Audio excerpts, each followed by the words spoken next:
Hello everyone, welcome to class Find Your Value.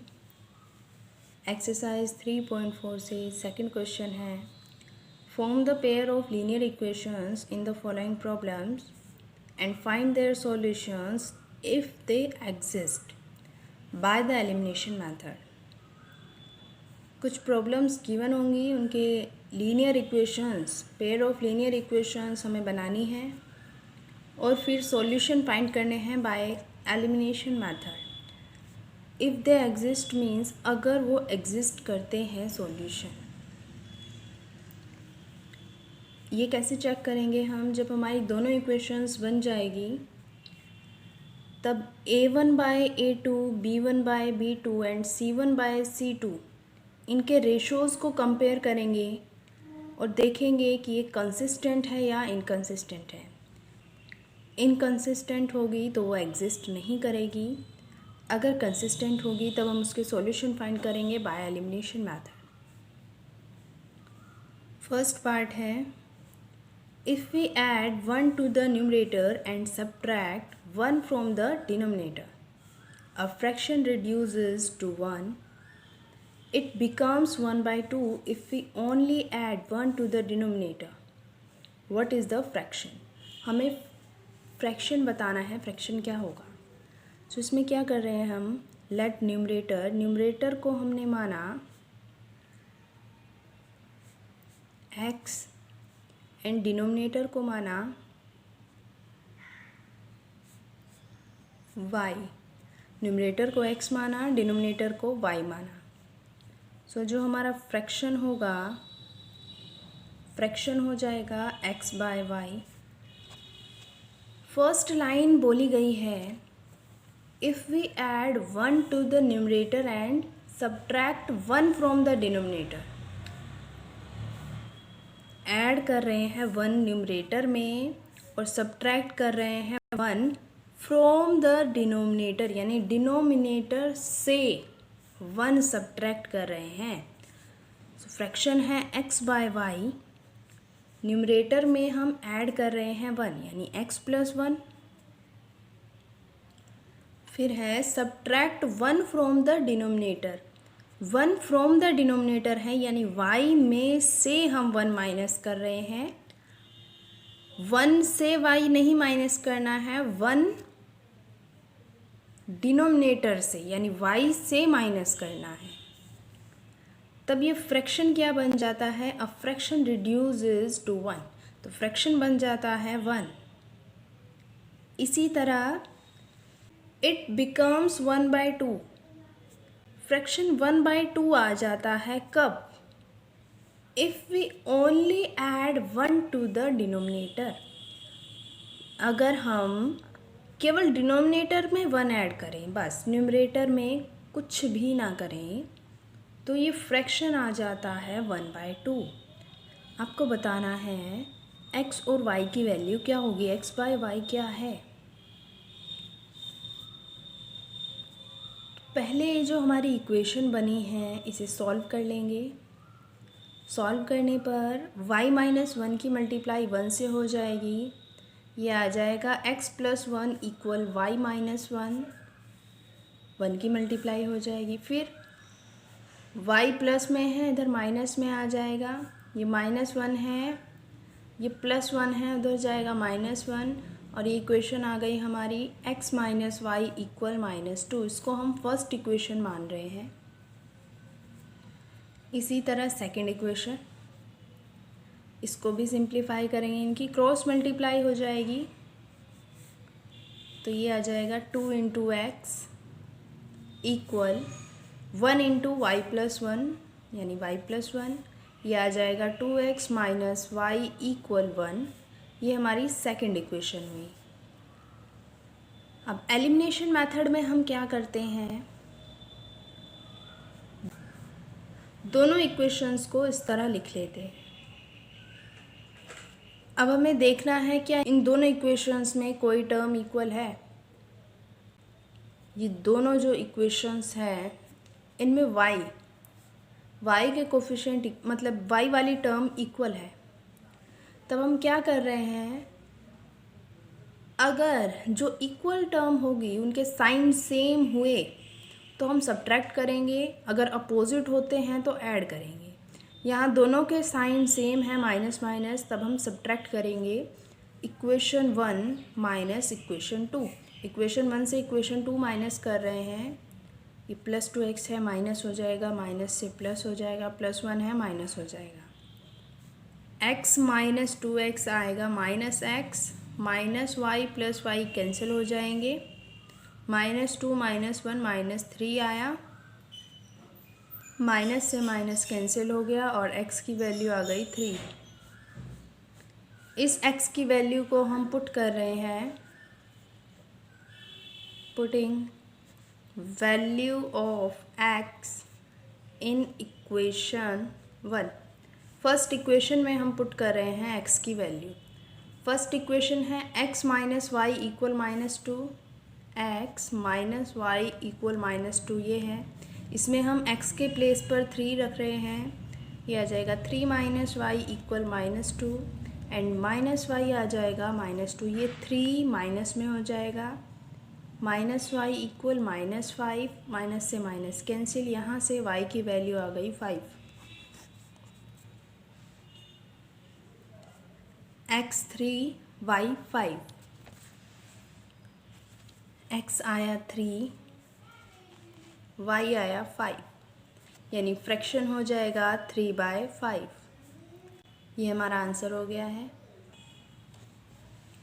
Second question का second part है, 5 years ago Nuri was thrice as old as Sonu. 10 years later Nuri will be twice as old as Sonu. How old are Nuri and Sonu? नूरी और सोनू दोनों की as बतानी है, सो हम late कर रहे हैं, लेट एज ऑफ नूरी या present age of Noori, let present age of Noori x and present age of Sonu, Sonu की प्रेजेंट एज y, नूरी की present age x। 5 years ago, 5 साल पहले क्या रहा होगा? नूरीज़ एज कितनी रही होगी 5 साल पहले? x minus 5। सोनू की age, Sonu's age y minus 5 year रही होगी। कह रहा है 5 years ago, 5 साल पहले, Noori was thrice age old age Sonu, Noori की एज यानी x माइनस 5 ये नूरी की एज है, ये थ्राइस है 3 टाइम्स है एज ओल्ड एज सोनू, जितनी सोनू की एज है y माइनस 5, इससे 3 टाइम्स है नूरी की एज।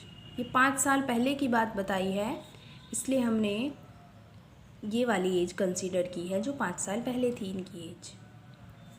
इसे सिंप्लीफाई कर लेंगे, x minus 5 equal 3y minus 15, 3 से अंदर मल्टीप्लाई हो जाएगी, x 3y माइनस में आ जाएगा, माइनस 15 ये माइनस 5 है प्लस 5 हो जाएगा, x माइनस 3y आया माइनस 10। ये हमारी फर्स्ट इक्वेशन हुई। इसी तरह सेकंड इक्वेशन बना लेंगे कि 10 years लेटर, 10 साल बाद, सो 10 साल बाद नूरी और सोनू की एज कितनी हो जाएगी? 10 years later Noori's age will be, अभी नूरी x ईयर का है तो 10 साल बाद x प्लस 10 हो जाएगी, and Sonu's age will be y plus 10, ये y प्लस 10 का हो जाएगा। बोला गया है कि 10 years लेटर, 10 साल बाद, नूरी विल बी ट्वाइस, नूरी की एज 2 टाइम्स हो जाएगी सोनू की एज से। 10 साल बाद नूरी की एज यानी x + 10 ये 2 टाइम्स हो जाएगी सोनू की एज से यानी y + 10। इसे भी सिंप्लीफाई कर लेंगे।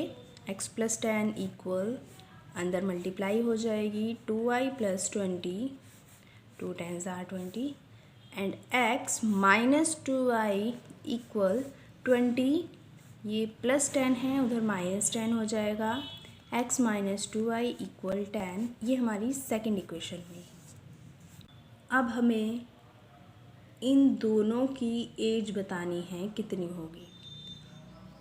सॉरी, मैंने लास्ट क्वेश्चन में भी डायरेक्ट एलिमिनेशन मेथड से सॉल्यूशन फाइंड कर लिया था। उसमें पहले आपको ये भी देखना है कि ये एग्जिस्ट करता है या नहीं। तो हम दोनों इक्वेशन से पहले a1, b1 और c1 की वैल्यू फाइंड कर लेंगे। यहाँ a1 होगा x का वेरिएबल, x का कोफिशिएंट 1, b1 होगा -3 एंड c1 होगा -10। इसी तरह यहाँ a2 होगा 1, b2 होगा -2 एंड c2 होगा 10। देखो, अगर आप इस इक्वेशन को x - 3y + 10 = 0 लिखते हैं, अगर इस तरह लिखते हैं तो यहाँ c1 की वैल्यू 10 आ जाएगी। और अगर इस इक्वेशन को भी आप इसी तरह लिखते हैं तो यहाँ c2 की वैल्यू -10 आ जाएगी। तो इससे कोई फ़र्क नहीं पड़ता, आप चाहें इस तरह लिखें इक्वेशन को या फिर इस तरह लिखें, कैसे भी लिखें। अब हमने a1, b1, c1 और a2, b2, c2 दोनों की वैल्यू फाइंड कर ली है। इनके रेशो फाइंड कर लेंगे। a1 बाय a2, a1 है 1 और a2 भी है 1। b1 बाय b2, b1 है -3 और b2 है -2, माइनस माइनस साइन कैंसिल हो गया। a1 bye a2, b1 bye b2 दोनों ही नॉट इक्वल है। इसका मतलब ये एग्जिस्ट करता है, ये कंसिस्टेंट है, एग्जिस्ट करता है, इसीलिए अब हम इसके सॉल्यूशन फाइंड कर लेंगे। इसके यूनिक सॉल्यूशन आता है a1 bye a2 not equal b1 bye b2 में यूनिक सॉल्यूशन आता है, ये कंसिस्टेंट होता है, इसका मतलब ये एग्जिस्ट करेगा। अब हम दोनों इक्वेशन से सॉल्यूशन फाइंड कर लेंगे। फर्स्ट इक्वेशन है x - 3y equal -10 and x - 2y equal 10। दोनों ही इक्वेशन में x वाली टर्म इक्वल है और दोनों के साइन सेम हैं। इसका मतलब हमें ये सब्ट्रैक्ट करनी होगी। जब साइन सेम हो तो सब्ट्रैक्ट करें, जब साइन अपोजिट हो तो ऐड करें। इक्वेशन 1 से इक्वेशन 2 माइनस करेंगे, साइन चेंज हो जाएंगे, ये माइनस, ये प्लस और ये माइनस। x टर्म एलिमिनेट हो गई। यहाँ बचा -3 + 2 यानी -y इक्वल -10 -20 और माइनस से माइनस भी कैंसिल हो गया। यहाँ से y की वैल्यू आई 20। y की वैल्यू जो आई उसको हम पुट कर रहे हैं, पुट इन फर्स्ट इक्वेशन में। जैसे ही पुट करेंगे, फर्स्ट इक्वेशन है x - 3 × y इक्वल -10। ये है y के प्लेस पर हम 20 लिख रहे हैं, अभी हमने वैल्यू फाइंड की है। x - 60 इक्वल -10 और x की वैल्यू आ जाएगी -10। ये -60 है, +60 हो जाएगा। x की वैल्यू आई 50। x 50, y 20। x हमने क्या माना था? नूरी की प्रेजेंट एज, यानी नूरी तो होगी जो भी है 50 ईयर, यानी नूरी की एज 50 ईयर होगी और सोनू की एज 20 ईयर्स होगी। नूरी 50 years old and Sonu 20 years old.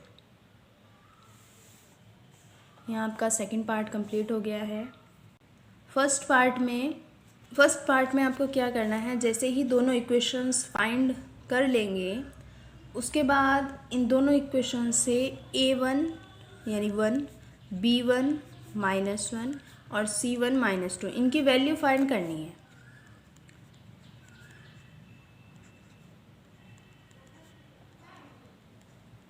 Value find करने के बाद इनके रेशो कंपेयर करने हैं और ये एग्जिस्ट करेगी, यूनिक सॉल्यूशन आएगा। उसके बाद आपको ये सॉल्यूशन करना है पूरा। Thanks for watching.